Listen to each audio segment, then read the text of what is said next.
What if I told you that beneath every major city on Earth, there exists another world that makes your surface life look like a quaint historical reenactment? Tonight, we're going to explore together this disturbing reality, where what you thought was solid ground beneath your feet is actually just a thin ceiling over something far more complex.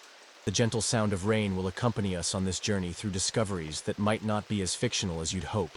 Before we dive into this unsettling story, if you're enjoying this type of content, please leave a like and subscribe to the channel. And most importantly, comment below what shook you the most. Which part of the story left you thinking? What theories do you have about this? Do you believe something like this could actually be happening? I love reading your comments and seeing the different perspectives. Some of you always bring insights I hadn't even considered.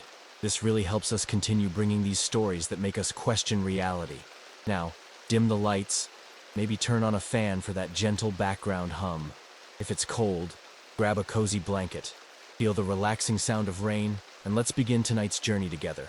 You wake up to 17 missed calls from a number you don't recognize, and a text message that simply reads, "The Chicago incident requires your expertise. Come immediately. Ask for Dr. Martinez at Site 7. The rain patters gently against your apartment window as you stare at the message, wondering who thinks you have expertise in anything more complicated than coffee preparation. But here's the thing about mysterious government texts at 3 a.m. They tend to be surprisingly persuasive when accompanied by GPS coordinates and the phrase "national security matter."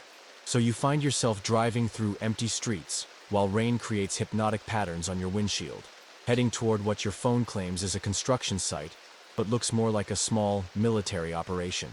Site 7 turns out to be a massive hole in the ground surrounded by enough equipment to film the next Marvel movie. Dr.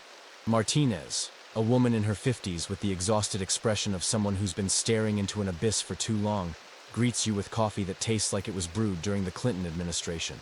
"You're the urban archaeologist?"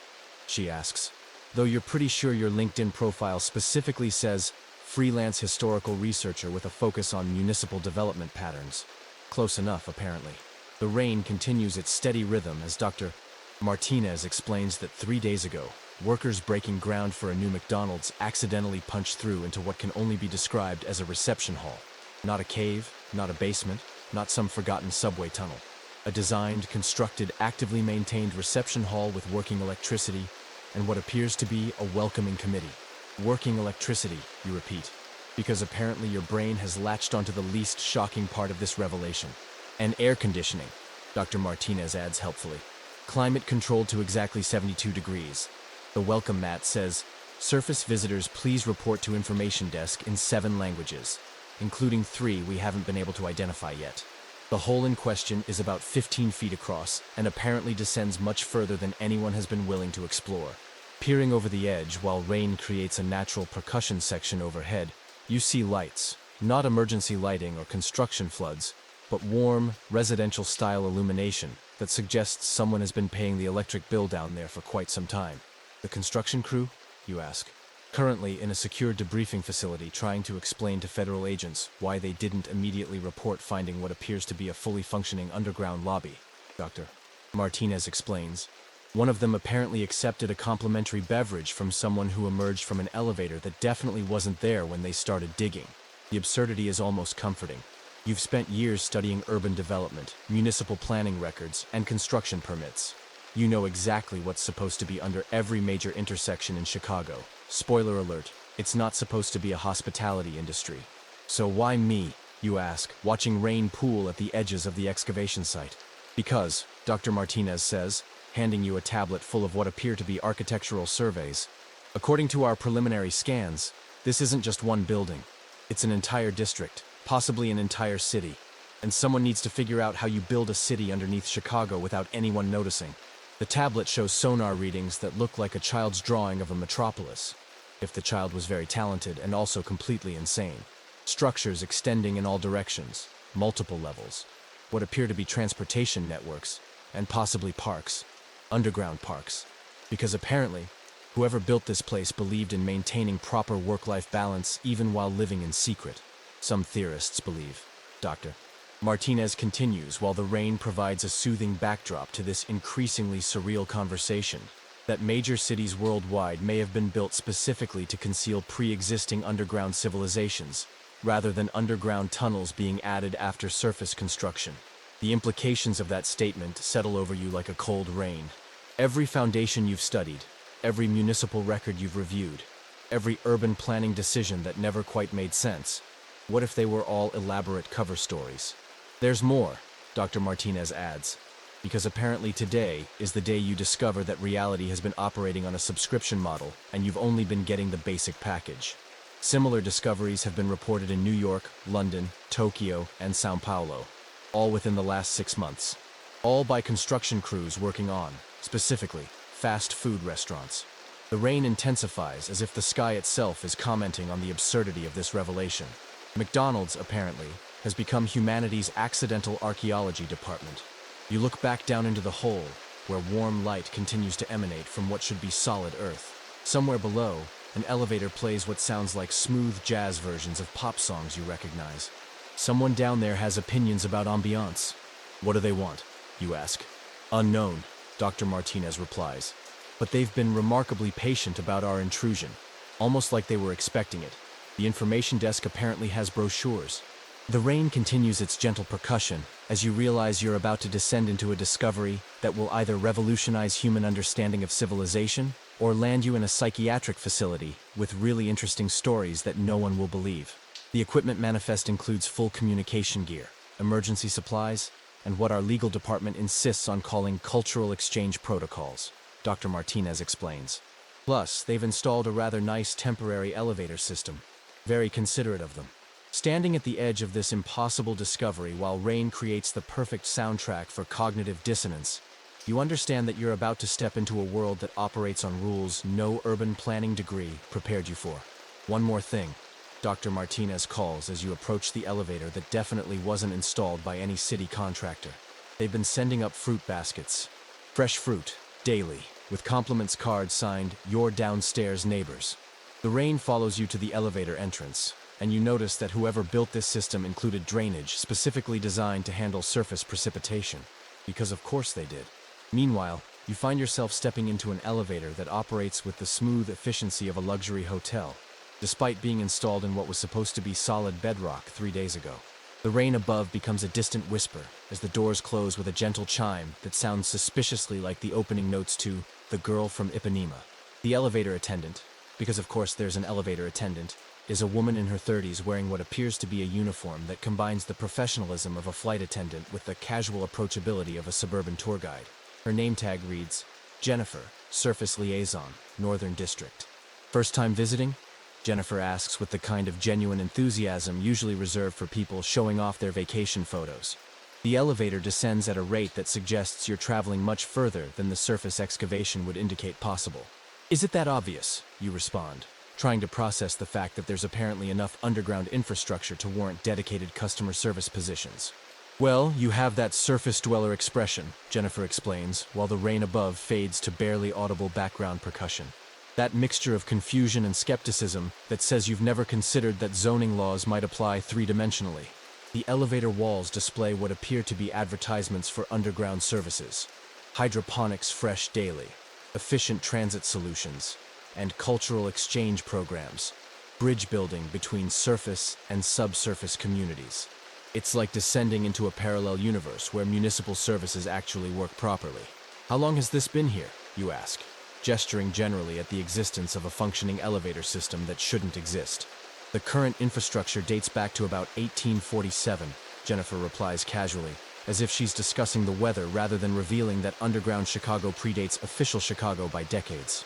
Though some of the deeper foundations are significantly older, we've always been very forward-thinking about urban planning.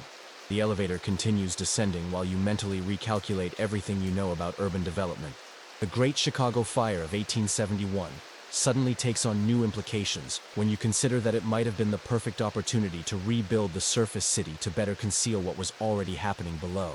Some theorists believe, Jennifer continues, as the gentle sound of rain becomes completely inaudible, that most major cities were established at locations where underground communities already existed, rather than underground development following surface expansion. It's much easier to work with existing infrastructure than to start from scratch. The doors open onto what can only be described as the world's most civilized subway station, if subway stations were designed by people who understood that public transportation doesn't have to be a daily exercise in human endurance. The platform extends in both directions beyond your field of vision, illuminated by warm lighting that seems to emanate from the ceiling itself, rather than discrete fixtures. And there are people, lots of people, going about their business with the casual efficiency of commuters anywhere, except they're commuting through a space that officially doesn't exist. Men and women in clothing that seems somehow familiar yet distinctly different. Like someone took normal business attire and optimized it for comfort and functionality without sacrificing professionalism. Population density down here is approximately 40% higher than surface Chicago, Jennifer explains as you observe the crowd. But somehow it never feels crowded. Proper urban planning makes a significant difference. A train arrives, because of course there's a train system. And it's the kind of train you'd design if you weren't constrained by century-old infrastructure decisions and political bureaucracy. Quiet, clean, efficient, with seating that suggests someone actually considered human anatomy during the design process. Where does it go, you ask? Everywhere, Jennifer responds. Well, everywhere down here. The network connects all major underground districts throughout the greater metropolitan area. Rush hour is significantly more pleasant when you don't have to compete with surface traffic patterns. You board the train, noticing that the other passengers regard you with polite curiosity, rather than the aggressive anonymity typical of surface public transportation. Several nod acknowledgement, and one elderly gentleman offers you his seat with the kind of genuine courtesy that suggests this is normal behavior rather than exceptional politeness.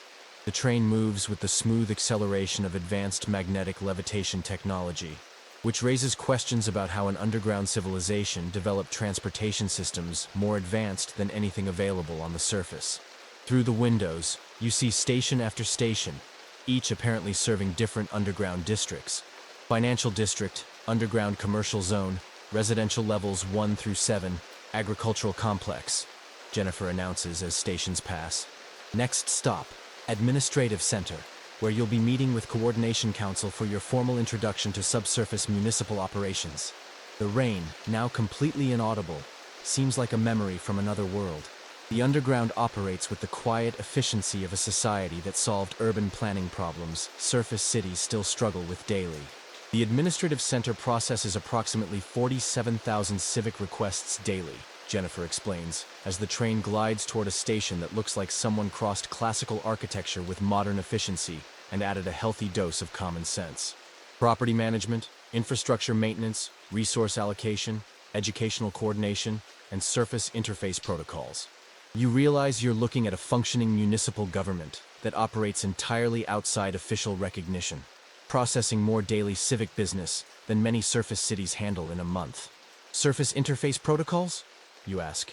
Well, someone has to coordinate utilities, waste management, transportation schedules, and zoning compliance, Jennifer explains, as if this should be obvious. Surface cities require significant logistical support to maintain basic operations. We've been providing municipal services integration for decades. The implications of this statement settle over you like a slow revelation. Every time your surface utilities worked efficiently, every time public transportation ran on schedule, every time urban services exceeded expectations. What if that wasn't surface government competence, but underground coordination? You mean the underground has been secretly running municipal services for surface cities? Not running, Jennifer clarifies as the train stops at the administrative center. Supporting. Think of it as municipal services consulting.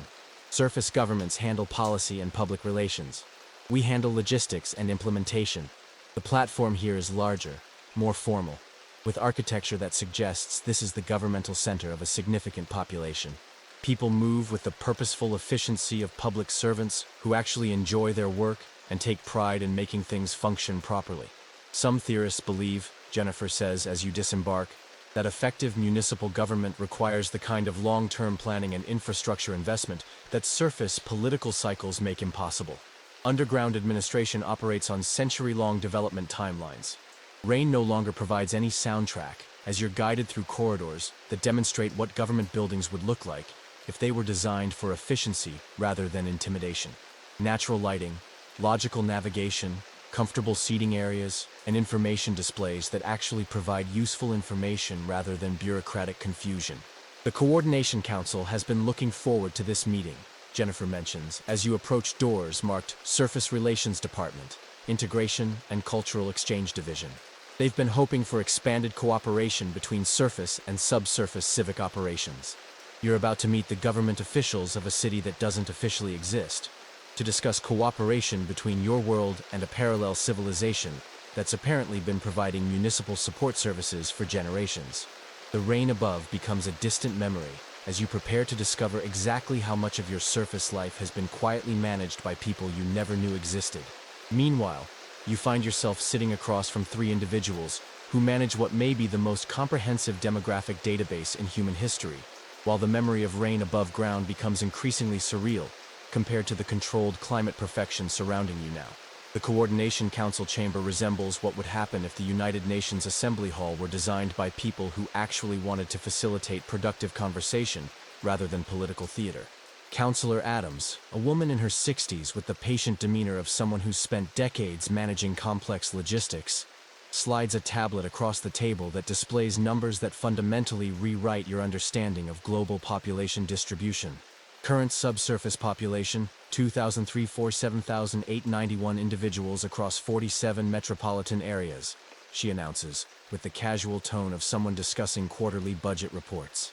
Growth rate averaging 2% annually, primarily through natural increase rather than surface recruitment. You stare at the numbers while your brain attempts to process the implications. Over 2 million people living entirely separate lives beneath major cities worldwide, maintaining complete civilizations that surface governments don't even know exist. Surface recruitment, you ask? Focusing on the phrase that suggests this isn't just a historical anomaly but an ongoing operation. Counselor Singh, a man in his 40s whose title apparently is Population Integration Specialist, explains that approximately 0.3% of new underground residents are former surface dwellers who've chosen to permanently relocate. Usually individuals with specialized skills that benefit subsurface community development, or those who find surface social structures incompatible with their personal values. The rain, now just a memory, seems quaint compared to learning that there's an active but extremely selective immigration program between surface and underground civilizations. The screening process is quite thorough, adds Counselor Rodriguez, whose business card reads, Cultural Compatibility Assessment Director. We've found that successful integration requires specific psychological and social characteristics. Not everyone adapts well to long-term subsurface living. The tablet displays demographic breakdowns that read like census data from an alternate reality. Underground New York, 347,000 residents. Underground London, 289,000. Underground Tokyo, 412,000. Each with detailed statistics on employment, education levels, family structures, and resource consumption that suggest these aren't small settlements, but fully developed urban centers. How do you conduct a census of people who don't officially exist, you ask? Very carefully, Counselor Adams responds with what might be humor, and with significantly more accuracy than surface census operations. When you control housing allocation, educational enrollment, employment placement, and resource distribution, demographic tracking becomes remarkably precise. She's right, you realize. Underground populations would be perfectly documented because every resident would be integrated into comprehensive social and economic systems from birth or immigration. No homelessness, no undocumented residents, no statistical gaps created by people falling through bureaucratic cracks.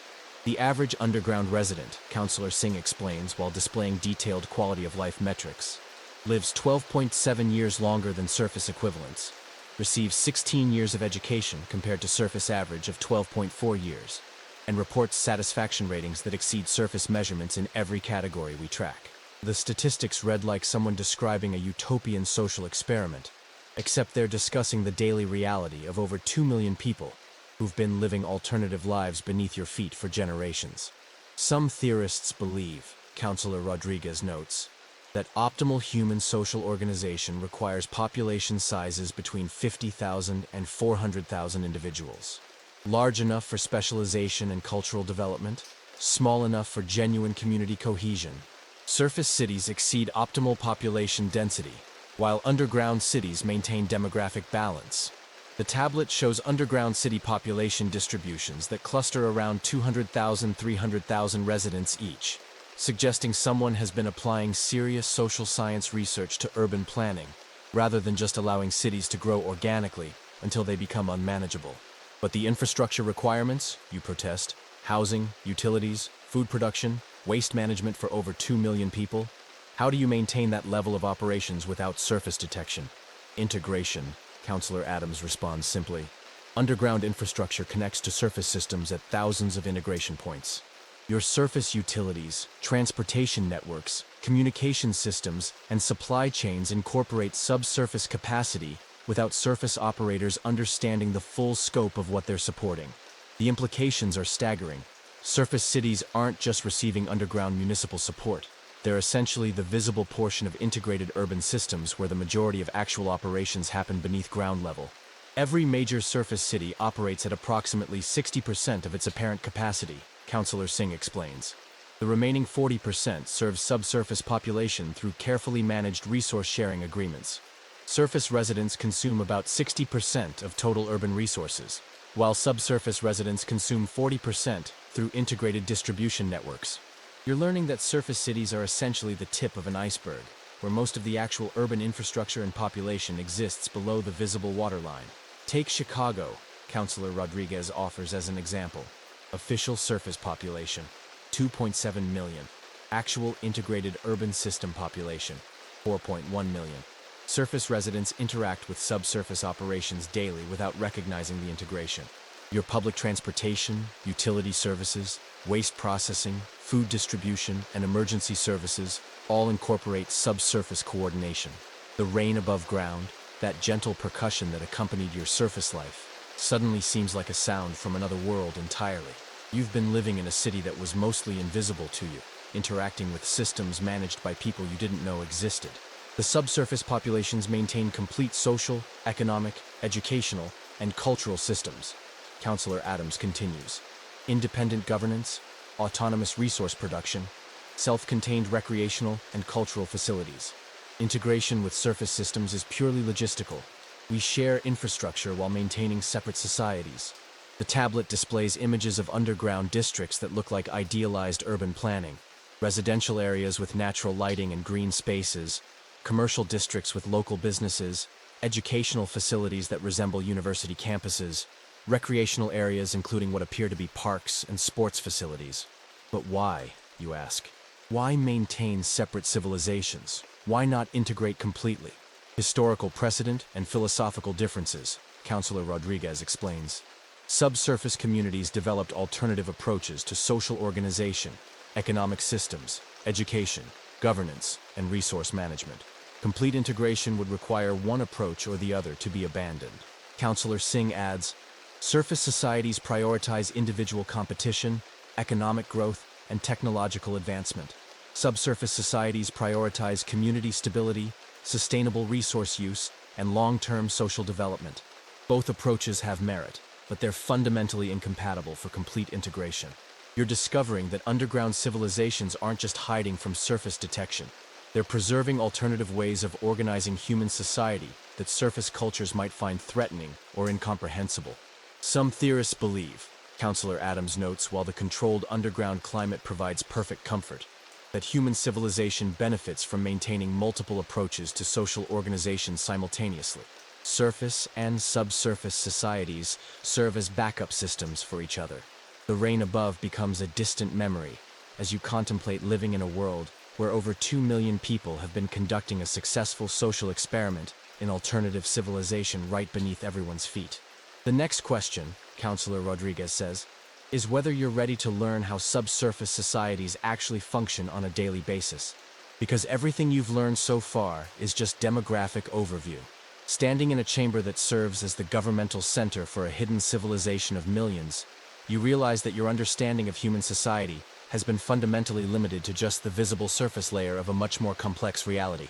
The time passes, and you now find yourself being guided deeper into what Councillor Adams describes as the stratified nature of subsurface social organization, while the absence of rain becomes increasingly normal as you adapt to a world where weather is entirely artificial and perfectly controlled. The elevator you enter this time is different, larger, with controls that extend far beyond what you'd expect for a typical building. The button panel displays levels marked not with numbers, but with designations: surface interface, administrative, residential primary, residential secondary, commercial district, industrial zone, agricultural complex, deep archives, and at the bottom, simply, foundation. Social mobility in subsurface communities, Counselor Adams explains as the elevator begins descending, operates on both metaphorical and literal levels. Where you live directly correlates with your community responsibilities, historical knowledge access, and decision-making authority. Jennifer, your surface liaison, has been replaced by Marcus, whose title is Vertical Integration Specialist, and whose clothing suggests someone with significantly more underground authority. His access card unlocks elevator destinations that weren't available during your initial descent. Level 1 residents, Marcus explains as you pass residential floors, typically include recent arrivals, temporary workers, and individuals with primarily surface interface responsibilities. Comfortable accommodation, full community access, but limited participation in deeper policy decisions. Through the elevator windows, because this elevator has windows apparently, you observe residential levels that look like idealized apartment complexes.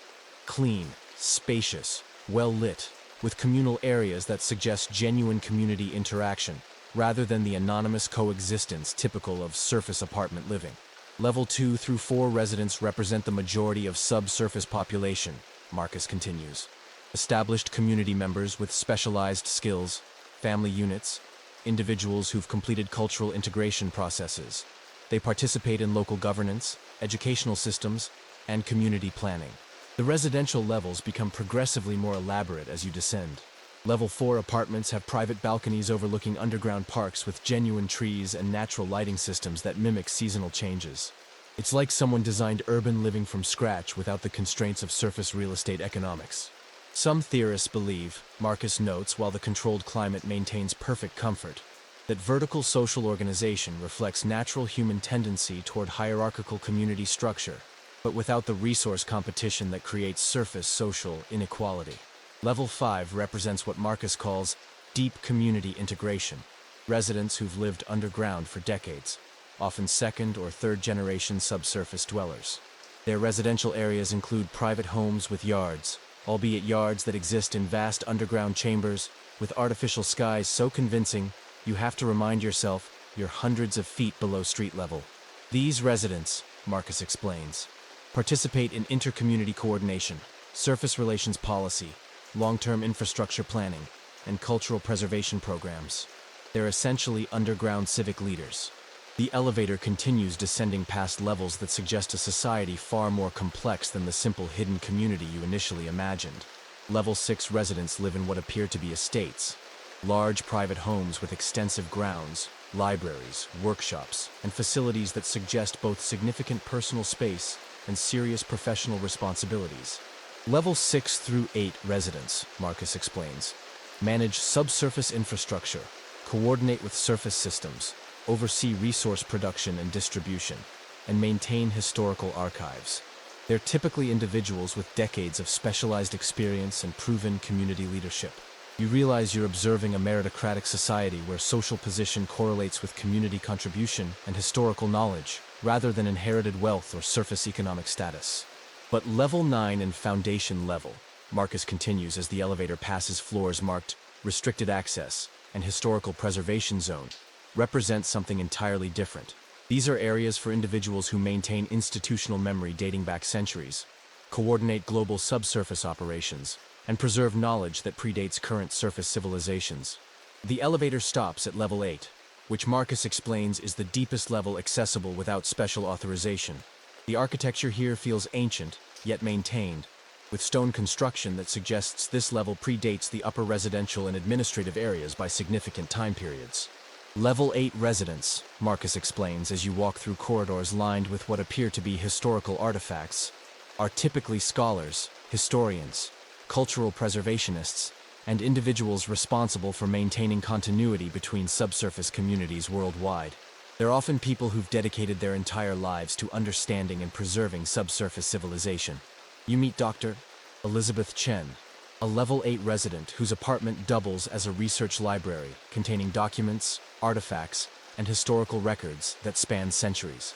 Her living space resembles a private museum, crossed with a comfortable home, filled with items that suggest deep historical knowledge and cultural preservation responsibilities. The social hierarchy, Dr.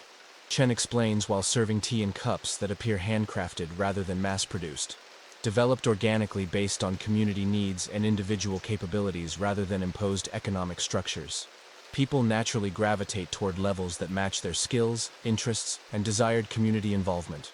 Her walls display maps of underground communities worldwide, family genealogies spanning generations of subsurface residents, and what appear to be historical timelines showing the development of underground civilizations alongside surface historical events. For example, Dr. Chen continues, I chose Level 8 residence because my research requires access to deep archives and coordination with historians in other subsurface communities globally. I could request Level 5 or 6 accommodation if I preferred, but it wouldn't serve my work or community contribution effectively. The absence of rain, now completely normal, emphasizes how different this world is from surface life, where weather provides constant reminder of environmental factors beyond human control. Underground, everything is managed, optimized, and designed for community benefit. But Level 9 and Foundation level residents, you ask? Those are individuals who maintain knowledge and responsibilities that span multiple surface civilization cycles, Dr. Chen explains carefully. They coordinate long-term subsurface development, preserve historical continuity through surface political changes, and manage resources that ensure subsurface community survival regardless of surface social stability. She shows you photographs of Level 9 residents, individuals who appear to be in their 60s or 70s, but whose eyes suggest they've witnessed far more history than surface lifespans would typically allow. Some theorists believe, Dr. Chen notes, that subsurface social hierarchy serves as a knowledge preservation system, where deeper levels maintain longer historical perspectives and greater responsibility for community continuity across generations.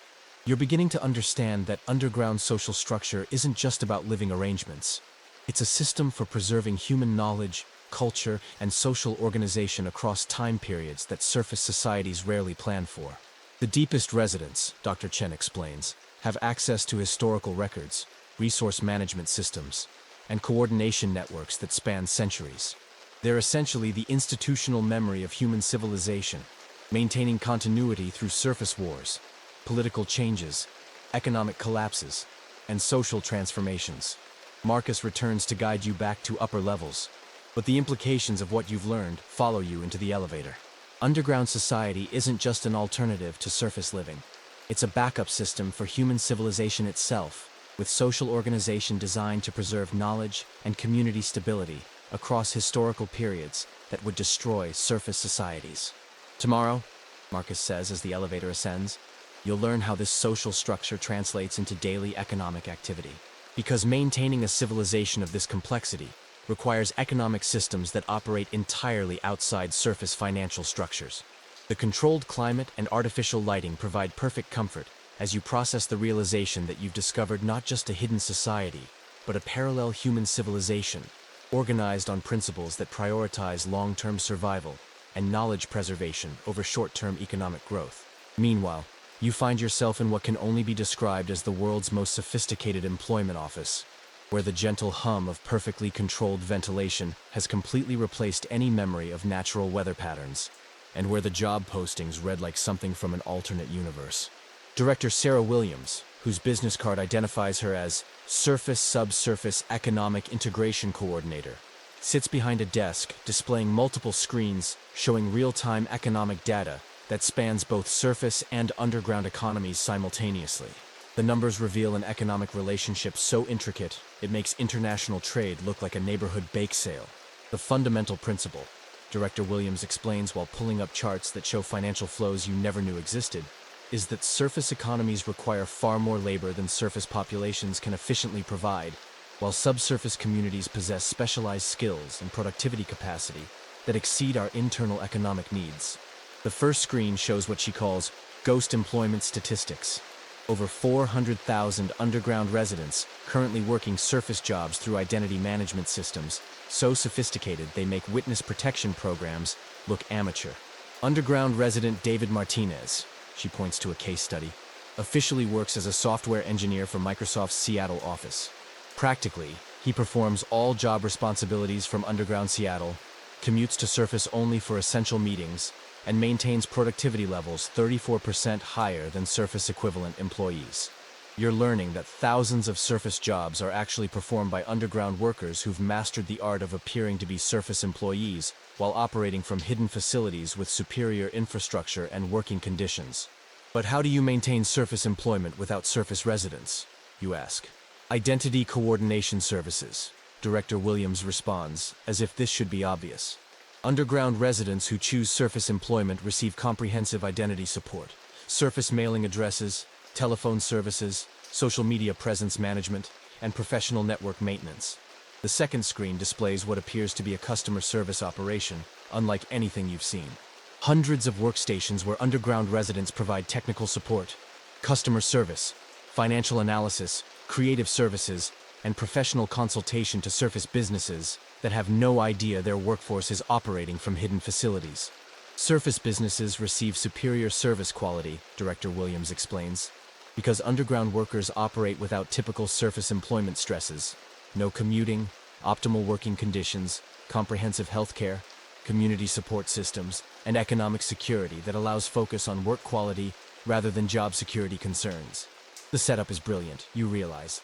Underground workers can provide premium professional services because they're not constrained by surface economic pressures, while surface businesses benefit from workforce quality they couldn't otherwise afford.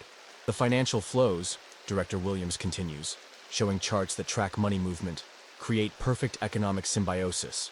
Surface businesses pay standard wages for superior service. Underground workers contribute surface earnings to community resource pools. Communities use pooled resources to maintain infrastructure, support non-working residents, and invest in long-term development projects. A third screen shows underground facilities that look like idealized corporate offices, spacious, well-lit, with amenities that make surface corporate offices look like detention facilities. These aren't sweatshops hidden from labor inspectors. They're premium work environments that happen to be located where labor inspectors don't know to look. Some theorists believe, Director Williams notes, that optimal worker productivity requires working conditions that prioritize human well-being over cost minimization. Underground work facilities represent what surface businesses could provide if they weren't constrained by competitive cost pressures. You observe underground workers who appear genuinely satisfied with their professional lives, collaborating on projects, taking breaks in comfortable common areas, and working at sustainable paces that suggest they're not being driven by quarterly profit pressures or job insecurity fears. But this is essentially fraud, you point out. Surface businesses think they're hiring surface employees with surface identities. Is it fraud? Director Williams responds. If the work is performed to specifications, delivered on schedule, and exceeds quality expectations, surface businesses receive exactly what they're paying for: premium professional services. They just receive it from workers who happen to live in better conditions. The fourth screen displays what she calls economic impact analysis. Data showing that underground worker productivity contributes approximately $47 billion annually to surface economies, while underground communities reinvest surface earnings into infrastructure and services that indirectly benefit surface cities through improved utilities, transportation, and municipal services. It's not exploitation, Director Williams clarifies. It's economic optimization. Underground workers choose surface employment when it matches their skills and interests.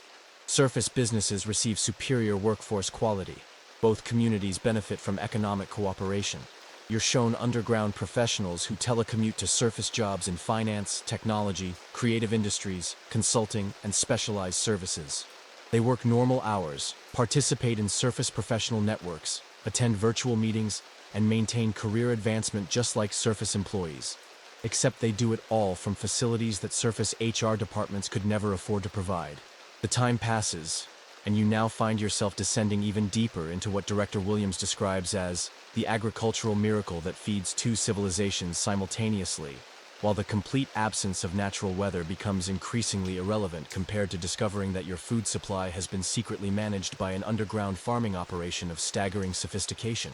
The agricultural complex occupies what appears to be multiple underground levels spanning areas larger than entire surface city districts. As the specialized elevator descends past residential and commercial levels, you observe through reinforced windows vast chambers filled with growing systems that make surface agriculture look like hobby gardening. Agricultural Director Lisa Park, your new guide introduces herself, oversee food production for 3 million underground residents, plus approximately 40% of surface food supply in integrated metropolitan areas, using 67% less water, 84% less land area, and zero pesticides compared to equivalent surface production. The numbers are staggering, but the visual evidence is even more impressive. Vast hydroponic systems extend beyond your field of vision, with growing towers that reach from floor to ceiling in chambers with artificial lighting so sophisticated it makes the sun seem inefficient.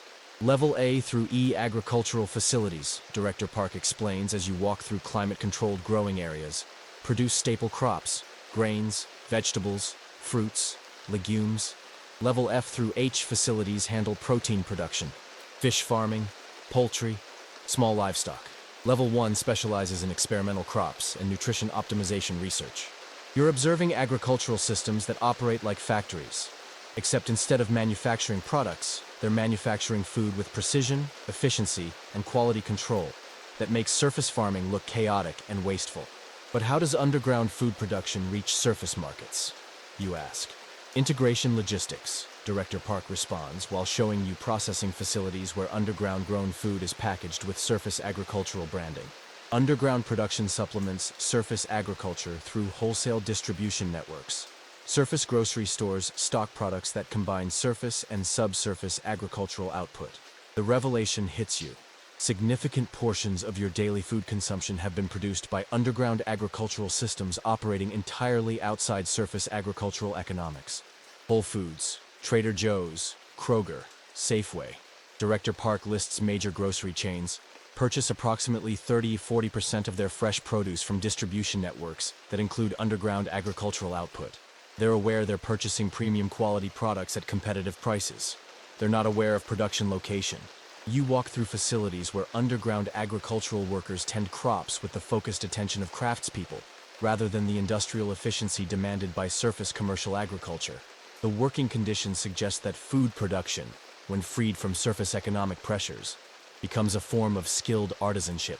Some theorists believe, Director Park explains, while you observe workers who appear genuinely satisfied with agricultural work, that optimal food production requires workers who understand and care about nutrition, sustainability, and community health rather than just maximizing yield and minimizing costs. The quality difference is visible. Underground grown vegetables look like idealized versions of surface produce. More vibrant colors, better texture, superior freshness that suggests they were harvested hours rather than days or weeks before consumption. Underground agricultural systems, Director Park continues, optimize for nutrition density, flavor quality, and sustainability, rather than shipping durability and shelf life. Food produced for local consumption doesn't require the compromises necessary for long-distance transportation and extended storage. You taste underground-grown tomatoes that actually taste like tomatoes, rather than like red-colored water storage devices. The flavor intensity suggests that when food production isn't constrained by transportation logistics and profit maximization, it returns to being about nutrition and satisfaction. The integration process, Director Park explains while showing you distribution facilities, involves coordinating underground production schedules with surface agricultural cycles, managing supply chain logistics that combine underground and surface products, and maintaining quality standards that exceed surface agriculture while meeting surface pricing expectations. Underground food processing facilities look like premium commercial kitchens crossed with scientific laboratories.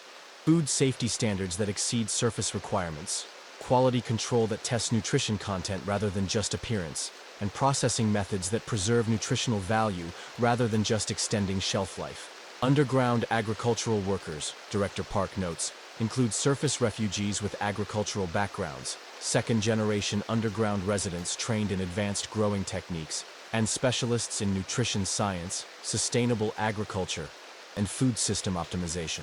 You meet Maria Santos, a Level 4 resident who manages vegetable production for underground Chicago's 180,000 residents, plus surface distribution, to approximately 400,000 surface residents through integrated supply chains. I grew up on a surface farm in Illinois, Maria explains while monitoring growing systems that produce year-round harvests, regardless of surface weather conditions. Moved underground 12 years ago when I realized that optimal agriculture requires controlled conditions, sustainable practices, and workers who aren't stressed about economic survival. Her growing facilities produce food that feeds nearly 600,000 people using space equivalent to a few surface city blocks, with working conditions that suggest agricultural work can be sophisticated, intellectually engaging, and personally satisfying when properly organized. The irony, Maria notes while showing you crops growing in perfectly controlled conditions, is that underground agriculture produces more food, higher quality food, more sustainable food, using less space and resources than surface agriculture. But it's only possible because we're not constrained by surface economic competition and weather uncertainty. The agricultural complex operates like a food production university, where workers continuously experiment with new growing techniques, develop improved crop varieties, and optimize nutrition delivery systems. It's agriculture as applied science, rather than just food manufacturing. Some theorists believe, Director Park observes as you conclude the agricultural tour, that sustainable food production requires treating agriculture as essential infrastructure, rather than just another industry subject to market competition. The absence of natural weather, now completely normal to your experience, emphasizes how underground agricultural systems provide food security that doesn't depend on climate uncertainty, seasonal limitations, or economic fluctuations that make surface food production unreliable. Meanwhile, you find yourself standing at what Transportation Coordinator James Mitchell describes as the central hub of a global transit network that makes surface transportation look like a historical curiosity, while the complete absence of surface weather patterns becomes irrelevant compared to discovering that you can apparently travel from Chicago to Tokyo faster underground than you can drive across downtown Chicago. On the surface, the transportation hub extends beyond your field of vision in all directions, with platforms, tracks, and departure boards displaying destinations that span continents. The scale suggests this isn't just a subway system, but a global transportation network operating entirely beneath the surface world's awareness. The Global Underground Transit Network, Coordinator Mitchell explains while consulting a tablet displaying real-time scheduling data, connects 47 major underground cities across 6 continents, with average travel times between any 2 global destinations under 6 hours. The technology is immediately obvious and completely inexplicable. Trains that appear to float above their tracks without visible propulsion systems, moving with speeds that suggest either advanced magnetic levitation or physics principles not available to surface transportation engineers. Chicago to underground London, 3 hours, 47 minutes, Mitchell reads from the departure board. Chicago to underground Tokyo, 4 hours, 12 minutes. Chicago to underground São Paulo, 5 hours, 23 minutes. All direct routes, no transfers required. You're looking at travel times that make intercontinental surface flight seem like covered wagon transportation. The implications for global underground coordination, commerce, and cultural exchange are staggering. But the distances, you protest. The engineering requirements for intercontinental underground transportation would be astronomical. Would they? Mitchell responds while guiding you toward a train marked Express Service, London, Paris, Berlin, Moscow. When you're not constrained by surface geography, property rights, environmental restrictions, or political boundaries, optimal transportation routes become engineering problems rather than political problems. The train arrives with the quiet efficiency of a library elevator, but it's clearly designed for long-distance travel. Comfortable seating that rivals first-class airline accommodations, work areas with comprehensive communication systems, dining facilities, and what appear to be sleeping compartments for longer routes. Underground transportation networks, Mitchell explains as you board, follow direct geographic routes between destinations rather than surface transportation corridors designed around property ownership, political boundaries, and pre-existing surface infrastructure. The train begins moving with acceleration so smooth you barely notice the departure, but the speed indicator displays numbers that suggest you're traveling significantly faster than any surface transportation system you've experienced. Current speed, 847 kilometers per hour, Mitchell notes casually. Cruising speed for intercontinental routes averages 950 kilometers per hour. We slow down approaching stations and for regional stops. Through the train windows, you observe underground stations serving what appear to be other underground cities. Massive platforms with architecture that suggests significant populations and infrastructure development. Some theorists believe, Mitchell explains while the train maintains speeds that make surface high-speed rail look pedestrian, that optimal global transportation requires infrastructure designed for movement efficiency rather than political accommodation. Underground networks optimize for speed, comfort, and energy efficiency. The passenger manifest on your train includes underground residents traveling for business coordination between cities, cultural exchange programs, family visits, and what appear to be educational tours. International travel, when freed from surface restrictions, becomes as routine as commuting. Underground Berlin, population 267,000, Mitchell announces, as the train stops at a station that looks like a fusion of German efficiency with advanced underground infrastructure design. Major specializations: precision manufacturing, engineering research, cultural preservation. Travel time from Chicago, 2 hours, 31 minutes. You watch passengers disembark and board with the casual efficiency of subway commuters, except they're commuting between continents in less time than it takes to drive across major surface cities during rush hour. The network handles approximately 47,000 passenger trips daily, Mitchell explains, plus cargo transportation that coordinates resource sharing, manufactured goods distribution, and cultural exchange between underground communities globally. A cargo car attached to your train contains what appears to be agricultural products, manufactured goods, and specialized equipment being transported between underground cities. Global commerce operating entirely outside surface economic tracking or political oversight. Underground Moscow, population 312,000, the next announcement declares. Specializations: energy research, cold climate technologies, historical archives. Travel time from Chicago, 3 hours, 8 minutes. The stations you observe serve underground cities with populations larger than many surface cities, connected by transportation infrastructure that makes surface international travel look primitive and inefficient. But the energy requirements, you ask? Maintaining transportation systems spanning continents would require massive power generation. Geothermal integration, Mitchell responds. Underground transportation networks utilize Earth's natural heat for power generation, supplemented by advanced energy efficiency systems and renewable resource coordination. Energy costs approach zero for established routes. You're learning that underground transportation operates as essential infrastructure rather than commercial service. No tickets, no fares, no economic barriers to movement between global underground communities. Transportation access, Mitchell explains, is considered fundamental community service, like water or communication systems. Underground residents can travel globally for work, education, family connections, or cultural exchange without economic constraints. The train continues through stations serving underground cities across Europe and Asia, each with populations, infrastructure, and specializations that suggest complete civilizations operating beneath surface awareness. Underground Tokyo, population 412,000. The final announcement before your return journey declares. Specializations: advanced technology research, precision agriculture, cultural innovation. Travel time from Chicago, 4 hours, 12 minutes. You realize you've just traveled from Chicago to Tokyo underground faster than you could fly the same route on the surface, using transportation infrastructure that operates without government oversight, environmental restrictions, or economic barriers. The global underground transportation network, Mitchell explains as the return journey begins, enables coordination between underground communities that would be impossible using surface transportation systems. Cultural exchange, resource sharing, technological development, and social coordination operate on global scales. Underground civilization isn't just hiding beneath individual cities. It's a globally integrated society with transportation infrastructure that makes surface international cooperation look primitive and inefficient.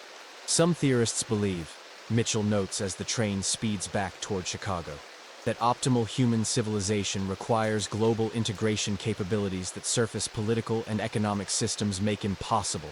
Underground networks demonstrate what global cooperation looks like when freed from surface constraints.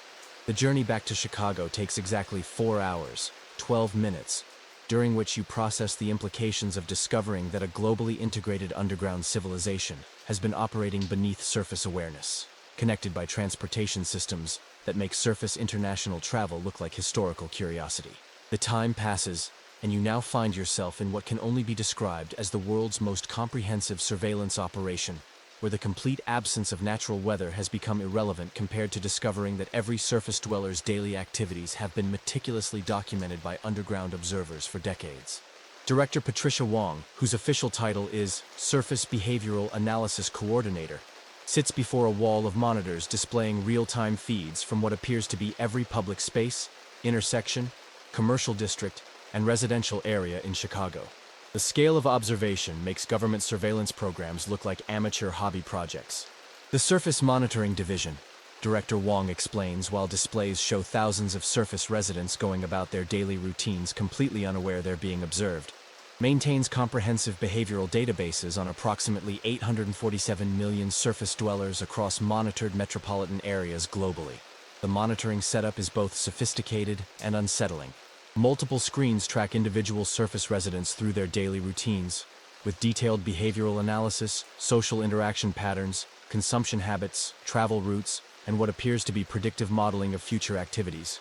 Surface resident Jennifer Martinez, Chicago resident for 12 years, Director Wong demonstrates by selecting a random individual from the feeds.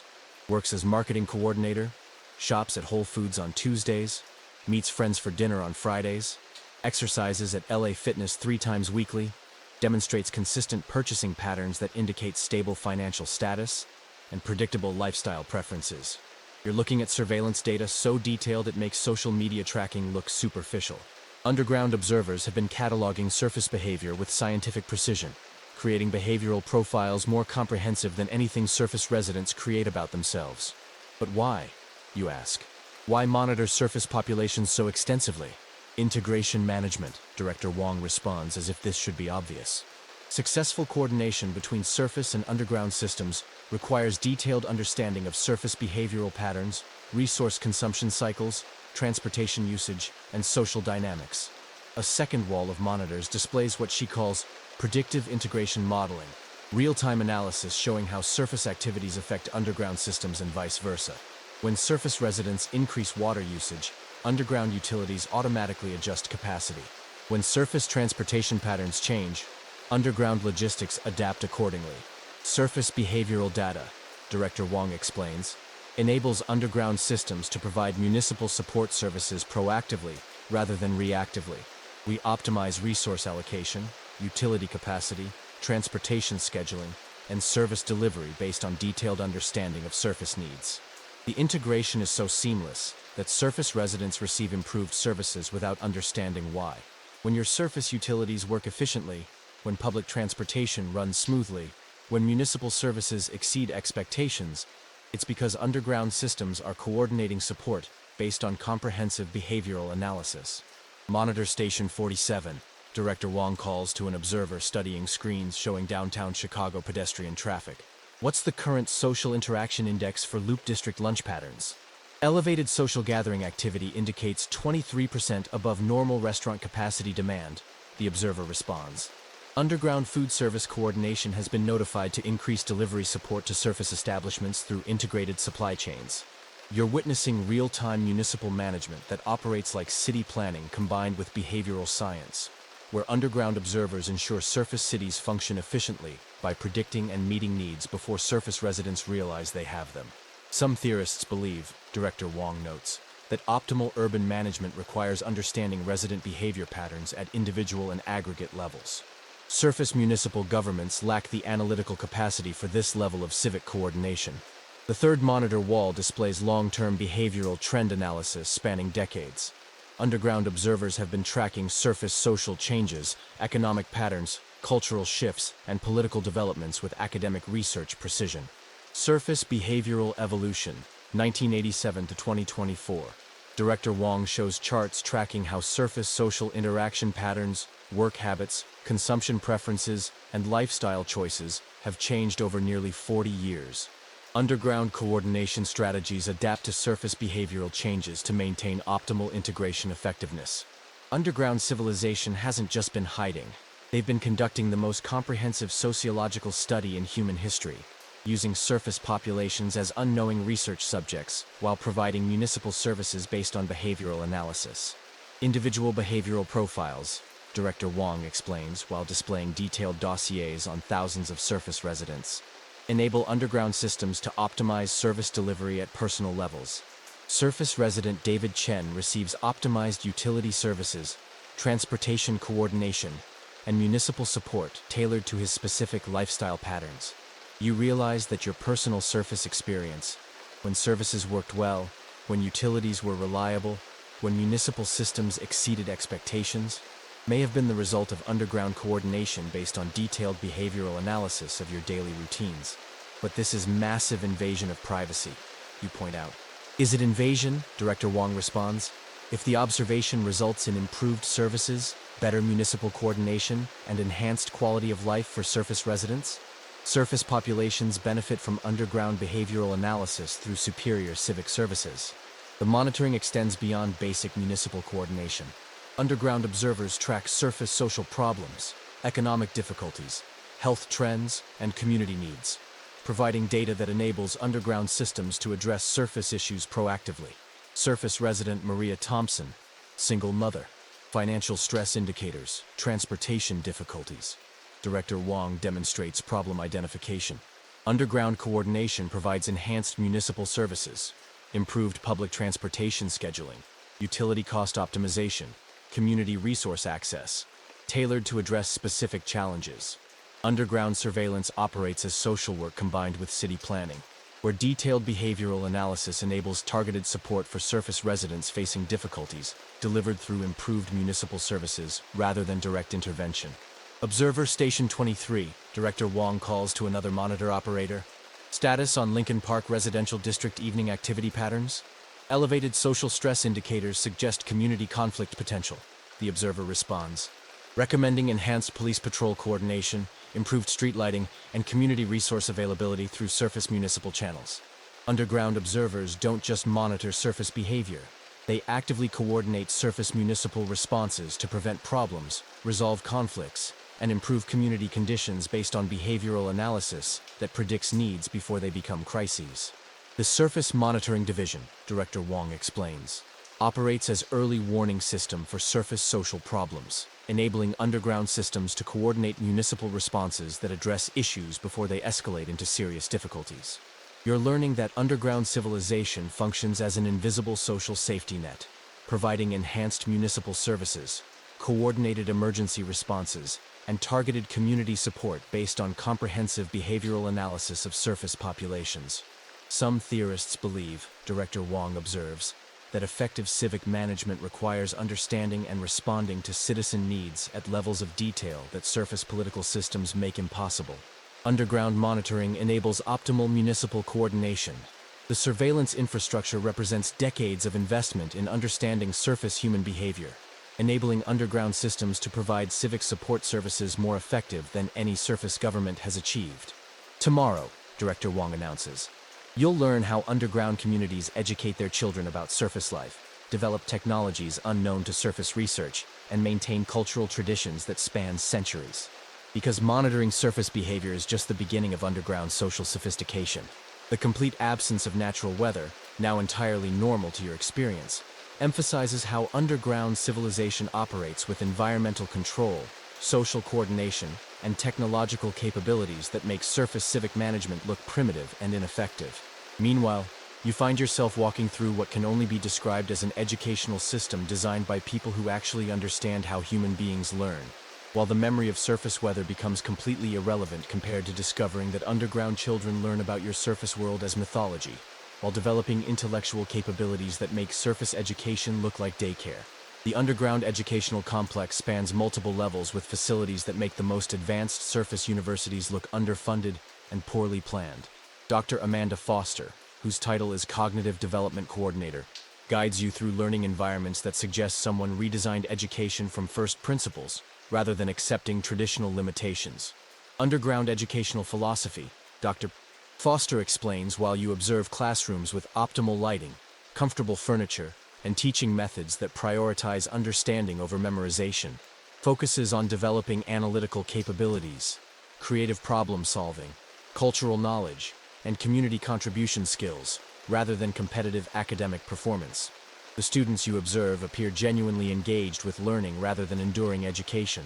Classes are small, instruction is personalized, and the curriculum includes subjects that surface schools never consider: systems analysis, community coordination, historical continuity, and surface culture studies. Surface culture studies, you ask? Underground children learn about surface civilizations the way surface children learn about ancient Rome or medieval Europe, Dr. Foster explains.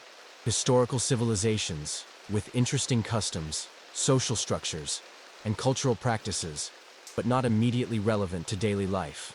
You observe a class of 12-year-olds studying surface social media, political systems, economic structures, and cultural phenomena with the detached academic interest that surface students bring to studying extinct civilizations. Surface political democracy, one student presents to the class, represents an interesting historical attempt at collective decision-making, though limited by short-term thinking, competitive rather than collaborative approaches, and inadequate information systems for optimal civic coordination. The student's analysis is more sophisticated than most surface political science courses, but delivered with the academic tone someone might use to discuss Athenian democracy or Roman Republic systems. Historically interesting, but not practically relevant.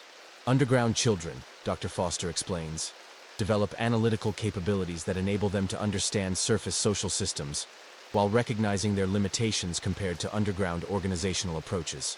It's cultural education, rather than preparation for surface integration. The educational facilities include laboratories for advanced research projects that surface high schools couldn't afford, libraries with resources that span centuries of underground historical development, and workshops where students design solutions to complex engineering and social coordination problems. 15-year-old Marcus Chen, Dr. Chiu, Foster shows you a student's project, developed optimization algorithms for multi-city resource distribution networks. 17-year-old Sarah Wilson designed improvements to hydroponic growing systems that increase yield efficiency by 23%. These are typical undergraduate-level projects. Underground education produces intellectual capabilities that suggest when children aren't constrained by competitive academic pressure, standardized testing, and preparation for economic survival, they develop genuine expertise in areas that interest them. Some theorists believe, Dr. Foster notes, that optimal human intellectual development requires educational environments that prioritize curiosity, understanding, and practical problem-solving over academic competition and economic preparation. You visit advanced classes where teenagers study subjects that don't exist in surface curricula: behavioral analysis and social coordination, long-term infrastructure planning, cultural preservation methods, and inter-community communication systems. Underground students, Dr. Foster explains, prepare for community leadership roles, specialized professional responsibilities, and cultural preservation work rather than competitive job markets and economic survival challenges that dominate surface education priorities. The students you meet demonstrate intellectual maturity and practical knowledge that suggests educational systems designed for human development rather than economic preparation produce genuinely educated individuals. Underground cultural development, Dr. Foster continues while showing you artistic and cultural facilities, includes music, literature, visual arts, and performance traditions that have evolved independently from surface cultural influences for generations. The cultural productions you observe are sophisticated but distinctly different from surface artistic traditions. Music that incorporates acoustic principles optimized for underground spaces. Literature that explores themes of community coordination and long-term thinking. Visual arts that reflect underground aesthetic principles. Teenage underground musicians, Dr. Foster demonstrates, compose symphonies for underground acoustic environments, incorporating architectural features and community spaces as integral elements of musical design. Surface concert halls are designed for visual presentation. Underground performance spaces optimize pure acoustic experience. Underground cultural traditions have evolved to emphasize community participation, historical continuity, and artistic quality over commercial appeal or mass entertainment value. Underground literature, Dr. Foster shows you student writing, explores themes of community responsibility, historical perspective, and social coordination challenges. Students develop narrative capabilities that reflect underground cultural values rather than surface entertainment preferences. The writing you review demonstrates intellectual sophistication and cultural depth that suggests when education prioritizes genuine learning over economic competition, students develop authentic intellectual capabilities. But what about science and technology, you ask? Underground research facilities, Dr. Foster responds while guiding you to advanced laboratories, include equipment and research capabilities that exceed most surface universities. Students conduct original research in energy systems, agricultural optimization, materials science, and behavioral analysis. Underground students have access to research opportunities that surface students only encounter in graduate programs, if ever. 15 and 16-year-olds conducting original scientific research with implications for community development and technological advancement. Underground technological development, Dr. Foster explains, focuses on community benefit applications rather than commercial market potential. Students develop technologies that improve underground infrastructure, enhance quality of life, and support sustainable resource management. The technological research you observe prioritizes practical applications that benefit communities, rather than innovations designed for market competition or profit maximization. Some theorists believe, Dr. Foster notes, that optimal technological development requires research environments that prioritize human benefit over economic competition. Underground research produces innovations that improve life quality rather than just market value. Underground education operates as genuine intellectual development rather than preparation for economic survival, producing students with analytical capabilities, cultural knowledge, practical skills, and community orientation that surface education systems struggle to achieve. Underground children, Dr. Foster explains as you conclude the educational tour, graduate with capabilities that enable them to contribute meaningfully to community development, maintain cultural traditions, advance technological research, and coordinate complex social systems.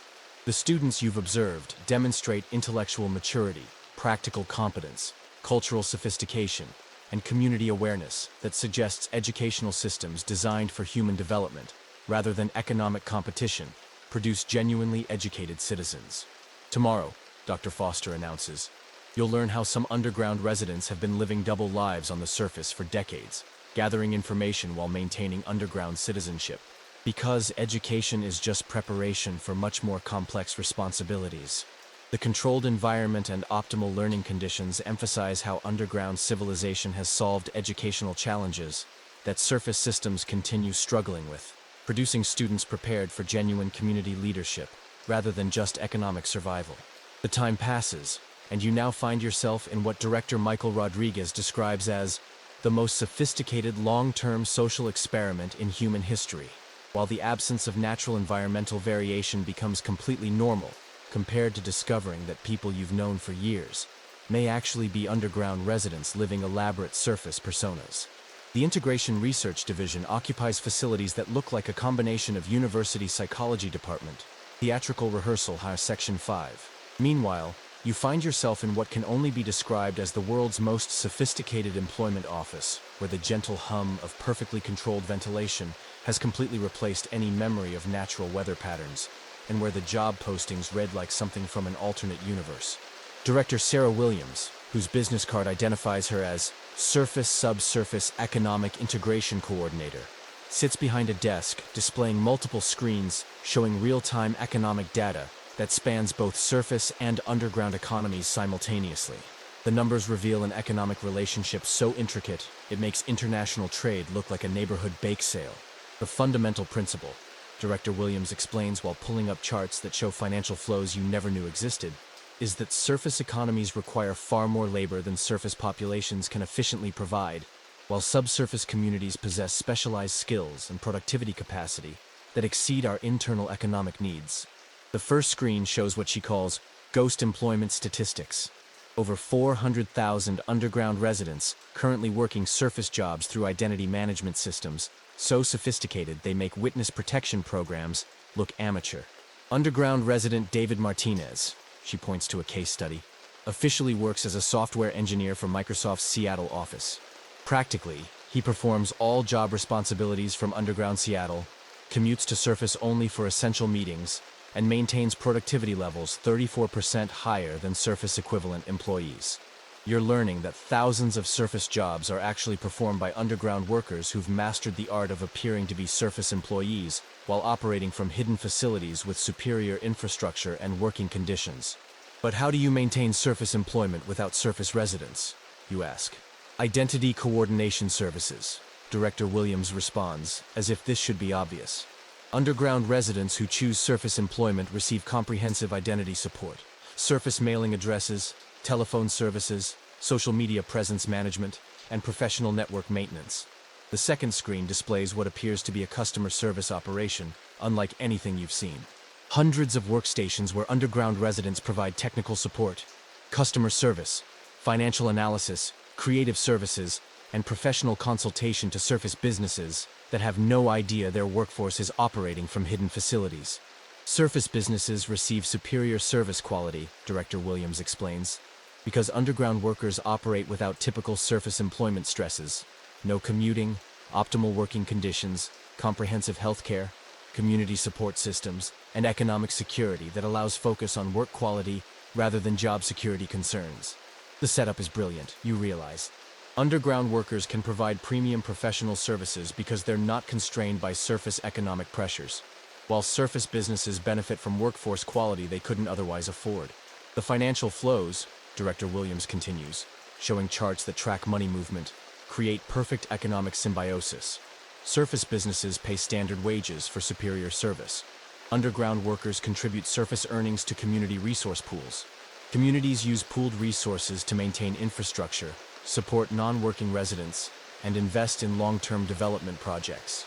A third screen shows underground facilities that look like idealized corporate offices, spacious, well-lit, with amenities that make surface corporate offices look like detention facilities. These aren't sweatshops hidden from labor inspectors. They're premium work environments that happen to be located where labor inspectors don't know to look. Some theorists believe, Director Williams notes, that optimal worker productivity requires working conditions that prioritize human well-being over cost minimization. Underground work facilities represent what surface businesses could provide if they weren't constrained by competitive cost pressures. You observe underground workers who appear genuinely satisfied with their professional lives, collaborating on projects, taking breaks in comfortable common areas, and working at sustainable paces that suggest they're not being driven by quarterly profit pressures or job insecurity fears. But this is essentially fraud, you point out. Surface businesses think they're hiring surface employees with surface identities. Is it fraud? Director Williams responds. If the work is performed to specifications, delivered on schedule, and exceeds quality expectations, surface businesses receive exactly what they're paying for: premium professional services. They just receive it from workers who happen to live in better conditions. The fourth screen displays what she calls economic impact analysis. Data showing that underground worker productivity contributes approximately $47 billion annually to surface economies, while underground communities reinvest surface earnings into infrastructure and services that indirectly benefit surface cities through improved utilities, transportation, and municipal services. It's not exploitation, Director Williams clarifies. It's economic optimization. Underground workers choose surface employment when it matches their skills and interests. Surface businesses receive superior workforce quality. Both communities benefit from economic cooperation. You're shown underground professionals who telecommute to surface jobs in finance, technology, creative industries, consulting, and specialized services. They work normal hours, participate in surface professional networks, attend virtual meetings, and maintain career advancement, just like surface employees. Except they do it all from facilities that surface HR departments could never afford to provide. Meanwhile, you find yourself entering what economic coordinator Dr. Lisa Chang describes as the first successful post-monetary economic system in human history, while the complete absence of weather-related economic pressures becomes irrelevant compared to discovering that underground communities have solved economic problems that surface economists consider impossible. The Economic Analysis Center displays real-time data showing resource flows, production coordination, and allocation systems that operate without money, profit motives, or competitive market pressures. Dr. Chang, whose background includes PhD economics from surface universities before choosing underground community membership, explains systems that fundamentally challenge every assumption about economic organization. Underground economic principles, Dr. Chang explains while showing resource allocation displays, operate on time contribution basis, need fulfillment priority, and community benefit optimization rather than monetary exchange, profit maximization, or competitive resource accumulation. The economic displays show production and consumption data for 180,000 underground Chicago residents with resource allocation efficiency that exceeds any surface economic system. No unemployment, no poverty, no economic insecurity, no resource waste from overproduction or underutilization. Time-based currency, Dr. Chang demonstrates using personal economic accounts, measures individual community contribution through hours of productive work, creative development, education participation, cultural activities, or community service. All community members contribute according to capabilities and receive according to needs. You observe economic accounts that track community contribution time rather than monetary accumulation. Residents earn community credits through productive activities while accessing resources based on actual needs rather than purchasing power. Underground resident Sarah Wilson, Dr. Chong, shows a typical economic account. Contributes 28 hours weekly through agricultural work. Receives housing, food, healthcare, education, transportation, and cultural access through community resource allocation. Her economic security depends on community productivity rather than individual market competition. The economic security is comprehensive. Every community member receives high-quality housing, nutritious food, comprehensive healthcare, educational opportunities, transportation access, and cultural participation, regardless of individual economic contribution level. But individual incentives, you ask? Without profit motives or competitive pressures, how do communities maintain productivity and innovation? Community benefit motivation, Dr. Chang responds, replaces individual profit motivation. Residents contribute productively because community welfare directly affects individual quality of life. Innovation improves community capabilities, so everyone benefits from creative development. The productivity data shows community members working efficiently without traditional economic pressures. When individual welfare depends on community success, people contribute enthusiastically to collective improvement, rather than competing for individual advantage.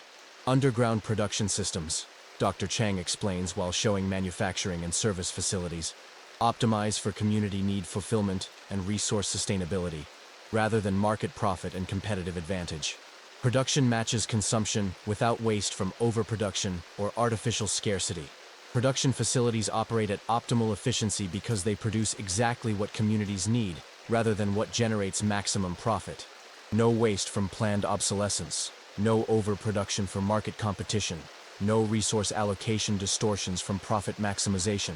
Resource allocation, Dr. Chang demonstrates using community distribution systems, prioritizes essential needs fulfillment, quality of life improvement, and long-term sustainability, rather than individual purchasing power or market demand fluctuations. Everyone receives high-quality housing, nutritious food, comprehensive health care, and educational access as community standards, rather than individual economic achievements. Resource allocation ensures community welfare rather than reflecting individual market success. Some theorists believe, Dr. Chang notes, that optimal economic organization requires community coordination rather than individual competition, need fulfillment rather than profit maximization, and long-term sustainability rather than short-term market growth. The economic data shows communities achieving prosperity, innovation, and individual satisfaction without economic competition, monetary systems, or market pressures that create surface economic insecurity and resource waste. Economic coordination between underground communities, Dr. Chang explains while showing inter-community trade data, operates through resource-sharing agreements, production specialization coordination, and mutual support systems rather than competitive market relationships. Underground Chicago specializes in agricultural production and shares surplus with Underground New York, which specializes in manufacturing and provides finished goods to multiple communities. Economic cooperation rather than competition optimizes resource utilization across communities. Underground economic research, Dr. Chang shows comprehensive studies, demonstrates that post-monetary economic systems can achieve higher productivity, greater innovation, superior individual welfare, and better resource sustainability than competitive market economies.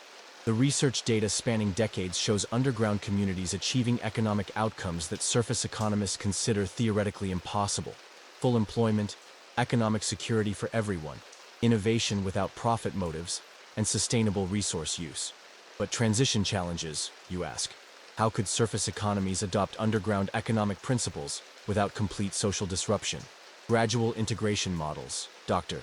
Chang responds while showing transition research, suggest pilot programs, community-level implementation, and voluntary participation approaches that could demonstrate underground economic principles' effectiveness for surface community consideration. The transition research suggests underground economic systems could be implemented gradually in surface communities through demonstration projects that prove effectiveness before broader adoption. Economic integration possibilities, Dr. Chang explains. Include surface communities adopting underground resource allocation principles, time-based contribution systems, and community coordination approaches, while maintaining surface cultural characteristics. The economic integration research suggests surface and underground communities could cooperate economically while maintaining distinct cultural approaches, sharing the benefits of post-monetary systems without requiring complete social integration. Tomorrow, Dr. Chang announces, you'll discover the deep archives where underground communities maintain historical records spanning multiple surface civilization cycles, preserving human knowledge through periods when surface societies collapse and rebuild. The economic facilities and comprehensive resource allocation systems emphasize how underground communities have achieved economic prosperity and security through cooperation and community coordination rather than competition and individual accumulation.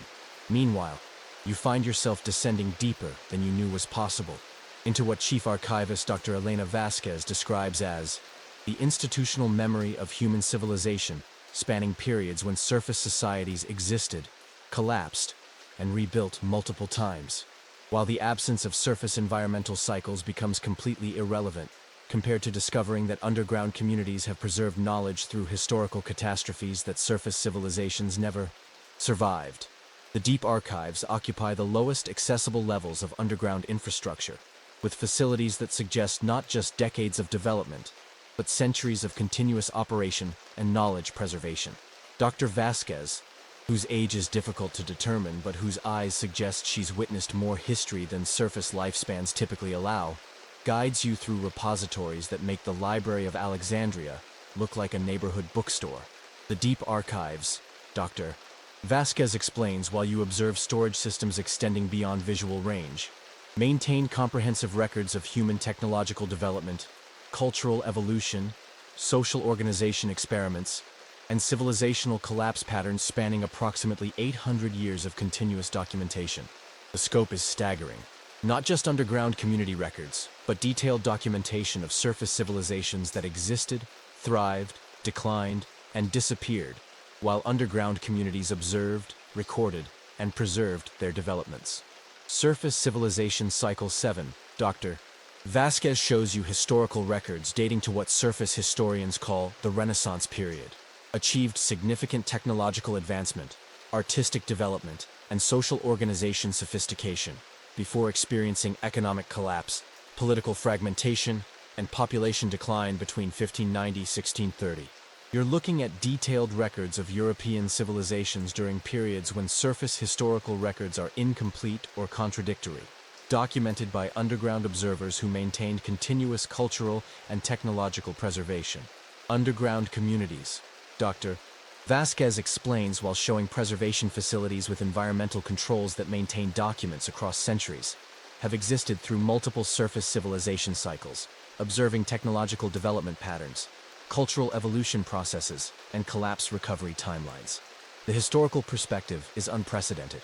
Underground communities haven't just existed alongside surface civilizations. They've survived through periods when surface civilizations completely disappeared, maintaining human knowledge and cultural continuity across historical gaps that surface histories can't explain. Surface Civilization Cycle 12, Dr. Vasquez continues, showing records from what surface historians call the Industrial Revolution period, demonstrated remarkable technological innovation and social organization development before experiencing resource depletion, environmental degradation, and population displacement between 1914 and 1950. The underground records document world wars, economic depressions, and social upheavals, with the detailed observation of communities that maintained stability while surface civilizations experienced catastrophic disruptions. Some theorists believe, Dr. Vasquez notes while showing climate and resource data spanning centuries, that surface civilizations follow predictable cycles of development, expansion, resource exhaustion, and collapse, while underground communities provide continuity that enables knowledge preservation and eventual surface recovery. The archival data shows patterns of surface civilization development that suggest underground communities have been observing and documenting repeated cycles of human social organization, technological advancement, and societal collapse spanning centuries. Current Surface Civilization Cycle 15, Dr. Vasquez shows contemporary records documenting the period from 1950 to present, demonstrates technological capabilities exceeding previous cycles, but follows familiar patterns of resource consumption, environmental impact, and social organization stress that historically precede collapse phases. You're learning that underground communities view current surface civilization as the latest iteration in a repeating pattern of human social development that they've observed and documented through multiple complete cycles. Underground technology preservation, Dr. Vasquez explains while showing technical archives, includes complete documentation of technological developments from civilizations that no longer exist on the surface, preserved and improved through underground research and development. The technical archives contain engineering knowledge, scientific research, and technological innovations from surface civilizations that developed advanced capabilities before experiencing collapse. Underground communities preserved and continued developing technologies that surface civilizations lost during collapse periods. Magnetic levitation transportation technology, Dr. Vasquez demonstrates with historical technical documents, was originally developed by surface civilization cycle 11 during their technological advancement phase before being lost during their collapse period between 1850 and 1870. Underground communities preserved and improved the technology for current global transportation networks. Underground transportation systems that seem impossibly advanced compared to current surface technology are actually recovered and improved technologies from previous surface civilizations that achieved greater technological development before experiencing collapse. Cultural Preservation Archives, Dr. Vasquez shows artistic and cultural collections, maintain artistic traditions, literary works, musical compositions, and cultural practices from civilizations that achieved significant cultural development before disappearing from surface historical records. The cultural archives contain human creative achievements spanning centuries of development, preserved by underground communities through periods when surface civilizations lost cultural continuity due to wars, disasters, or social collapse. Underground communities, Dr. Vasquez explains, serve as civilizational backup systems, maintaining human knowledge, technological capabilities, and cultural achievements through surface instability periods that would otherwise result in permanent loss of human development. You're discovering that underground civilization functions as institutional memory for human achievement, preserving knowledge and capabilities across time periods that surface civilizations can't maintain due to political instability, resource limitations, and social organization failures. Surface recovery assistance, Dr. Vasquez shows records of underground support for surface rebuilding, includes technological knowledge transfer, resource coordination, and cultural guidance provided to surface communities during post-collapse recovery periods. Underground communities haven't just observed surface civilization cycles. They've actively supported surface recovery by providing preserved knowledge, technological assistance, and cultural guidance that enables faster rebuilding than would be possible without underground knowledge preservation. Renaissance period technological advancement, Dr. Vasquez demonstrates with specific examples, was significantly accelerated by underground knowledge transfer of preserved technologies from earlier surface civilization cycles, enabling rapid development that surface historians attribute to sudden innovation rather than knowledge recovery. Major historical periods of rapid technological and cultural advancement may have been the result of underground communities sharing preserved knowledge from previous surface civilization cycles rather than spontaneous surface innovation. Some theorists believe, Dr. Vasquez notes while showing long-term planning documents, that optimal human development requires civilizational stability that exceeds individual lifetime planning horizons, achievable only through communities that maintain continuity across surface political and social instability. Underground communities operate on planning timelines spanning centuries rather than electoral cycles or economic quarters, enabling long-term development strategies that surface civilizations can't achieve due to political and economic pressures. Current surface civilization assessment, Dr. Vasquez shows contemporary analysis, indicates technological capabilities approaching sustainability thresholds that previous cycles achieved before collapse, but social organization development that may enable successful transition to stable long-term civilization. Underground analysis suggests current surface civilization has potential to break the historical cycle of development and collapse if social organization improvements can address resource management and cooperation challenges that destroyed previous civilizations. Tomorrow, Dr. Vasquez announces, You'll learn about ongoing diplomatic relations between underground and surface governments that have existed for generations, coordination that most surface populations don't know exists. The deep archives and institutional memory preservation emphasize how underground communities function as guardians of human achievement, maintaining knowledge and cultural continuity across historical periods that would otherwise result in permanent loss of human development. The time passes, and you now find yourself in what Ambassador Catherine Mills describes as the world's most classified diplomatic facility, while the complete absence of surface political pressures becomes irrelevant, compared to discovering that underground and surface governments have maintained secret diplomatic relations for generations, coordinating policies that shape surface international relations without public awareness. The Diplomatic Coordination Center occupies facilities designed specifically for high-level negotiations between surface and underground governments, with meeting rooms equipped for participants who must maintain complete secrecy while coordinating policies affecting billions of people. Ambassador Mills, whose official title is Surface Government Relations Coordinator, has apparently been managing diplomatic relationships with surface governments for over 20 years. Surface-underground diplomatic relations, Ambassador Mills explains, while showing meeting records spanning decades, operate through classified coordination channels with surface government officials who maintain security clearances for underground awareness, enabling policy coordination that benefits both surface and underground populations. The diplomatic records reveal ongoing relationships with surface governments at the highest levels, including presidents, prime ministers, cabinet officials, and senior bureaucrats who coordinate policies with underground representatives while maintaining public denial of underground existence. Current diplomatic status, Ambassador Mills shows real-time coordination displays, includes active policy coordination with 47 surface governments worldwide, covering economic integration, resource management, infrastructure development, and crisis response planning. You're learning that surface government policies, international agreements, and resource allocation decisions involve underground input and coordination that surface populations never know exists. Surface Government Coordination Agreement 847. Ambassador Mills demonstrates with a specific example established protocols for underground assistance during the 2008 global financial crisis, providing economic stability through underground resource coordination and surface market support. Underground communities apparently provided economic assistance during major surface crises, coordinating resources and stability measures that prevented worse economic collapse, while maintaining complete secrecy about underground involvement. But the democratic implications, you ask?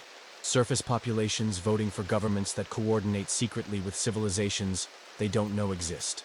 Surface government officials, Ambassador Mills responds, receive underground awareness through security clearance processes that enable informed policy development while maintaining necessary operational security. Democratic processes operate within appropriate information security constraints. The diplomatic relationship operates like classified national security coordination, where elected officials receive underground briefings that enable informed decision-making while maintaining public secrecy about underground civilization existence. Underground policy coordination, Ambassador Mills explains while showing policy development records, includes climate change response planning, resource sustainability initiatives, technological development guidance, and international cooperation facilitation. Surface environmental policies, international agreements, and technological development strategies involve underground input that provides longer-term perspective and resource coordination capabilities that surface governments lack. Paris Climate Agreement Coordination, Ambassador Mills shows specific diplomatic records, included underground community analysis of resource sustainability requirements, technological development timelines, and international cooperation strategies that informed surface government negotiation positions. Major international agreements and environmental policies involve underground analysis and coordination that provide surface governments with information and coordination capabilities they couldn't achieve independently. Some theorists believe, Ambassador Mills notes, that effective global governance requires coordination capabilities that exceed surface political system limitations, achievable through underground institutional memory and long-term planning capabilities. Underground diplomatic coordination provides surface governments with planning horizons, resource analysis, and international cooperation capabilities that surface political systems can't achieve due to electoral cycles and national competition pressures. Crisis response coordination, Ambassador Mills explains while showing emergency planning documents, includes underground support for surface disaster response, economic crisis management, and international conflict resolution through resource coordination and analytical support. Underground communities provide crisis response capabilities that help surface governments manage disasters, economic difficulties, and international conflicts more effectively than surface resources alone would enable. Surface government official Jennifer Martinez, Ambassador Mills shows a case study. Secretary of Interior received underground briefings on resource management, environmental coordination, and infrastructure development that informed federal policy development for 8 years without public disclosure. Surface government officials at cabinet and senior bureaucratic levels receive underground briefings that enable policy development based on information and analysis unavailable through surface channels. Underground diplomatic personnel, Ambassador Mills explains, include former surface government officials who chose underground citizenship, underground residents with surface government experience, and specialists in surface political systems who facilitate coordination. The diplomatic corps includes people with extensive surface government experience who understand both surface political requirements and underground coordination capabilities, enabling effective communication between different governmental systems. Diplomatic coordination facilities, Ambassador Mills shows secure meeting rooms, enable direct consultation between surface and underground officials for policy development, crisis planning, and international coordination without compromising operational security. The facilities suggest regular high-level meetings between surface and underground government representatives, enabling ongoing policy coordination that affects surface government decisions without surface public awareness. International coordination examples, Ambassador Mills demonstrates, include underground assistance with surface refugee crisis management, international trade facilitation, and conflict resolution support through resource coordination and analytical capabilities.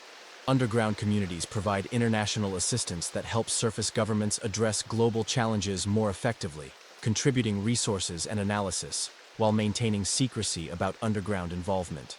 But accountability mechanisms, you ask. How do surface populations hold governments accountable for policies developed through secret coordination? Democratic accountability, Ambassador Mills responds, operates through elected officials who receive underground briefings within security clearance constraints, enabling informed policy development while maintaining operational security requirements. The diplomatic system operates like classified national security coordination, where democratic accountability functions through elected officials who make informed decisions based on classified information that can't be disclosed publicly. Future coordination planning, Ambassador Mills shows long-term diplomatic strategies, includes gradual disclosure protocols, expanded cooperation agreements, and integration possibilities that could enable more open coordination while maintaining security requirements. Underground diplomatic planning includes potential scenarios for expanded surface underground cooperation, possibly including controlled disclosure that could enable more open coordination while protecting underground security. Some surface government officials, Ambassador Mills explains, have proposed controlled disclosure programs that could enable public awareness of underground coordination while maintaining operational security for underground communities. Surface government officials with underground awareness have suggested possibilities for limited public disclosure that could enable more open cooperation while protecting underground community security and operational capabilities. Tomorrow, Ambassador Mills announces, you'll learn about underground community preparations for controlled revelation to surface populations, including debate about optimal timing, methods, and coordination approaches for potential disclosure.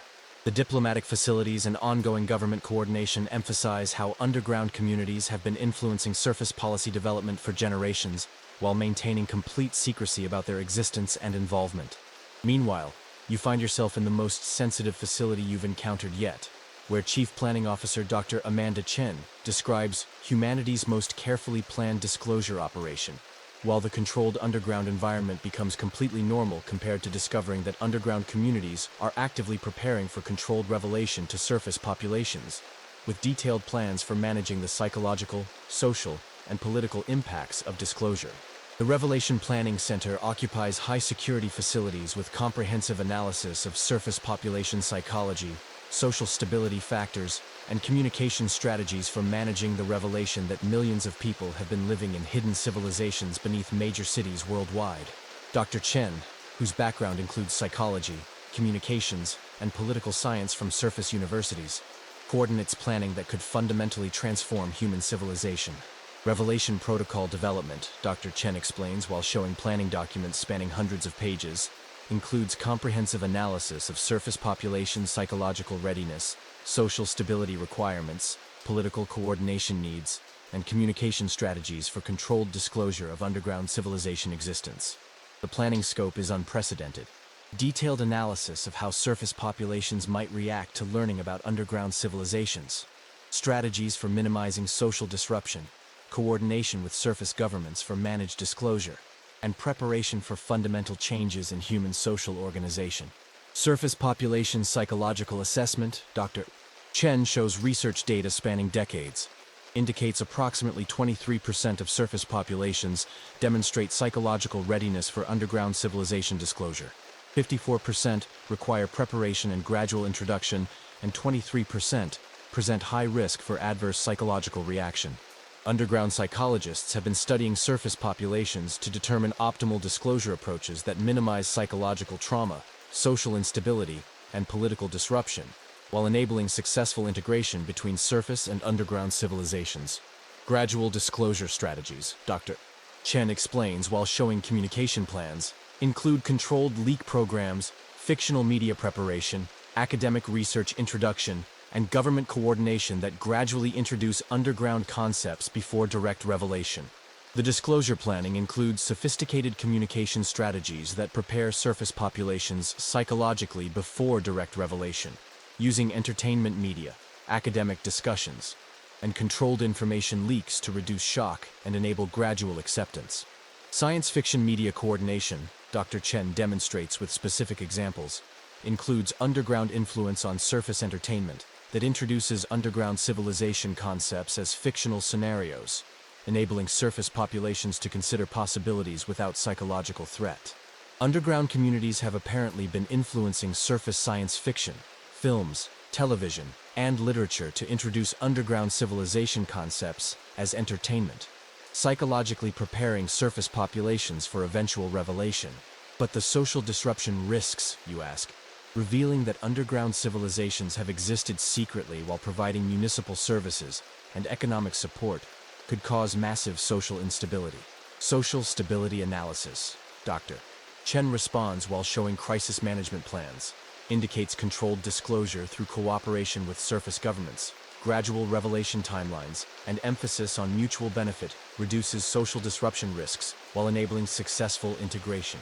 The revelation planning includes comprehensive crisis management strategies that coordinate with surface governments to manage disclosure impacts, emphasizing benefits of underground coordination rather than deception aspects. Political coordination requirements, Dr. Chen explains while showing government liaison plans, include synchronized disclosure by surface governments worldwide, coordinated messaging that emphasizes cooperation benefits, and integration planning that addresses surface population concerns. Revelation requires coordination between underground communities and surface governments globally to ensure consistent messaging, managed timing, and integrated planning that addresses surface population reactions constructively. Economic integration planning, Dr. Chen shows economic coordination strategies, includes proposals for surface adoption of underground economic principles, resource sharing expansion, and technological collaboration that could benefit both civilizations. Revelation planning includes economic integration possibilities that could provide surface populations with access to underground economic systems, resource coordination, and technological capabilities while maintaining cultural autonomy.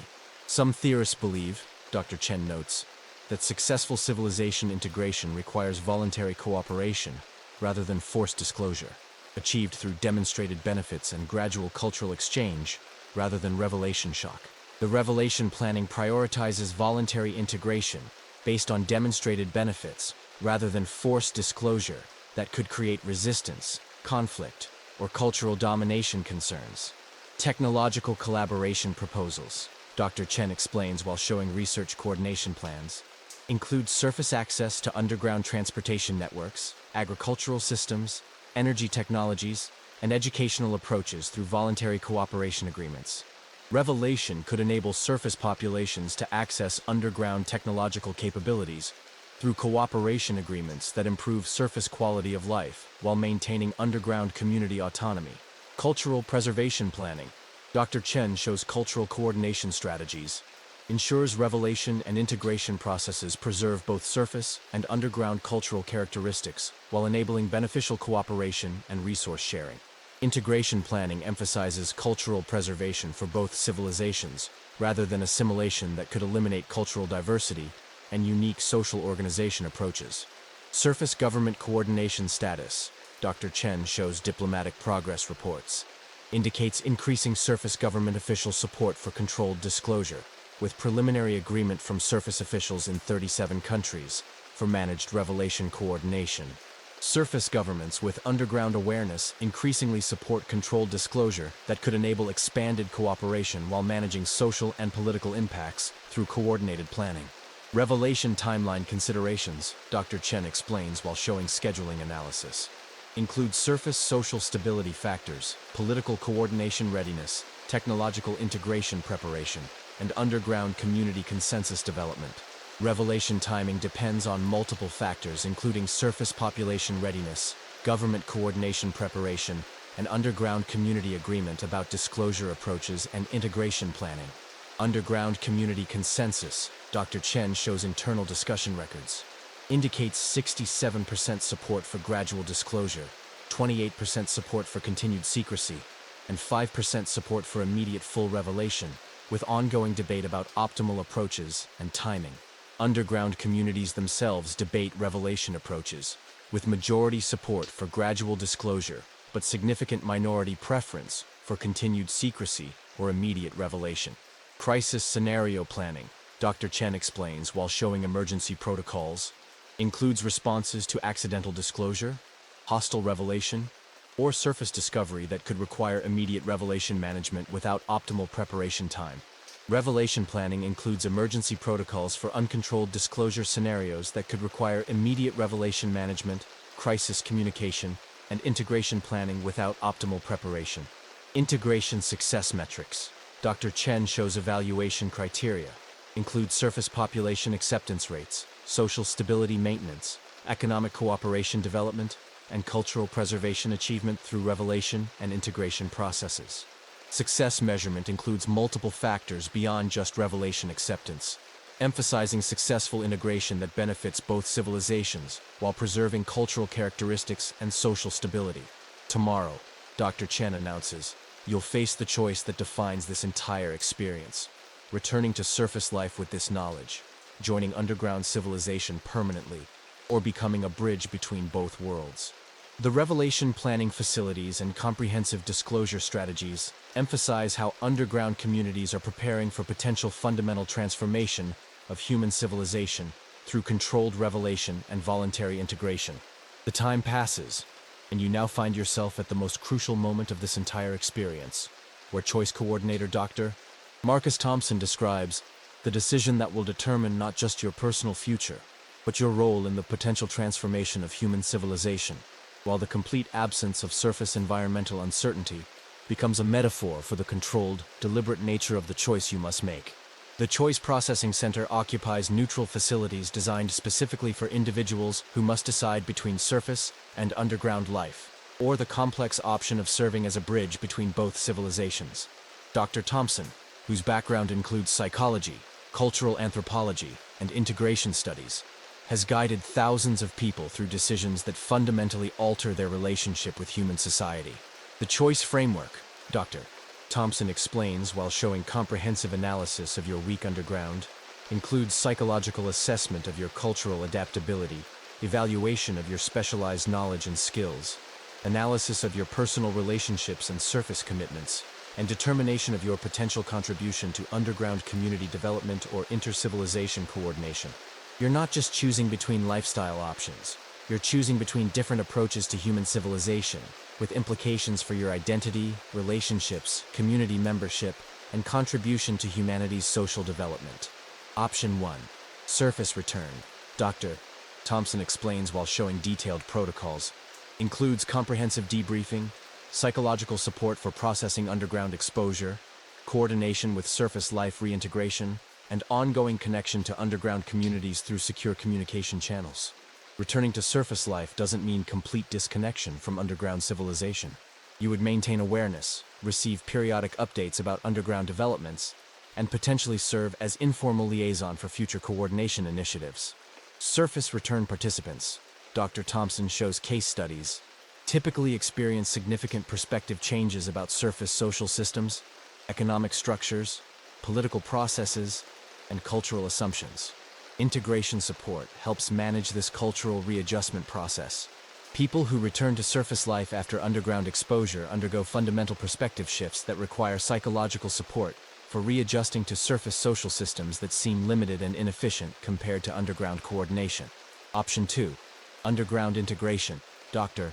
Thompson explains while showing integration pathways, includes comprehensive cultural training, community assignment based on skills and interests, gradual increase in underground citizenship responsibilities, and eventual full community membership with access to all underground systems and knowledge. Underground integration involves becoming a full member of underground civilization, with access to underground economic systems, social networks, technological capabilities, and cultural communities, while maintaining connection to surface family and relationships through secure communication. Underground integration participants, Dr.